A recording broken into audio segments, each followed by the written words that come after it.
Hi, everybody. I finally got around to seeing the film McCartney, The Hunt for the Lost Bass.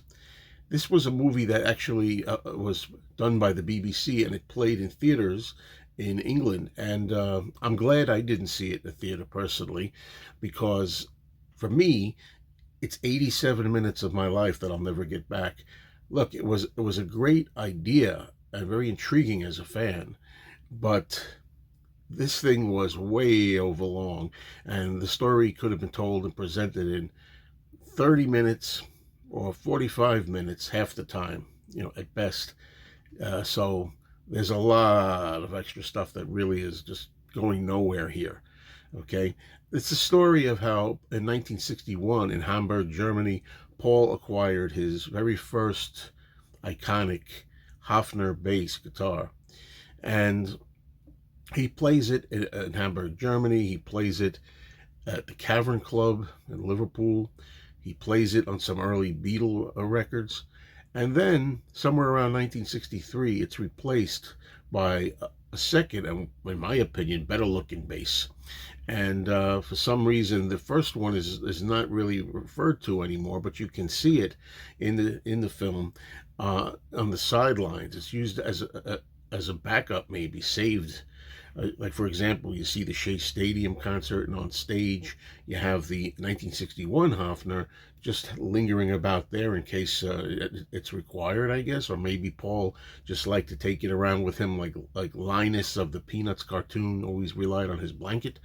I don't know, but then you see it scattered about through the Beatles' career, and then you even see it as late as 1969 during the Get Back footage. It's kind of just hanging out back there, just maybe, in case it's needed. And then somewhere in the early 1970s, around 1972, I think, someone stole Paul's bass. And I'm not going to give any of that away because this is all about the people who were involved in trying to research this, to try to find out what happened to it, how they got it back.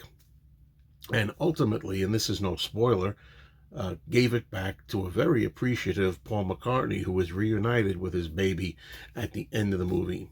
Now, yeah, this all sounds pretty fascinating and interesting. Not presented that way, though. To me, it was all over the place. It was kind of hodgepodge, too much downtime with people and memories and things that we didn't need. Some Beatles songs played that don't always fit to me. I will say there's some Beatles footage in here that's interesting.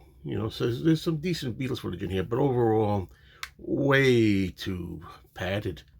It's really the best. I found this deadly dull. And, my girlfriend also watched it with me. We both watched it on the big screen TV. And about three-quarters of the way through, we just passed out.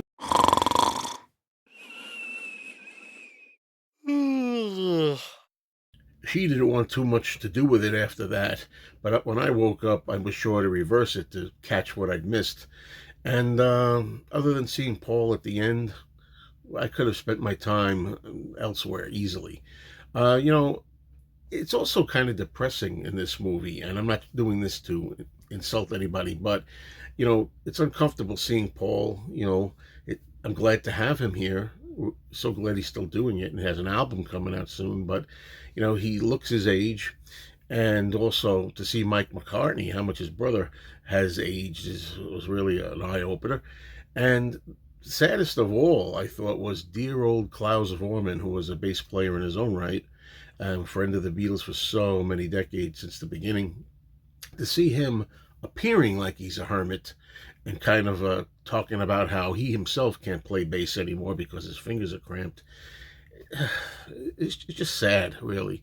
You know, I think it's fantastic that Paul McCartney himself actually was up for this project, and he's a good sport and he makes an appearance in it, which is really to his credit.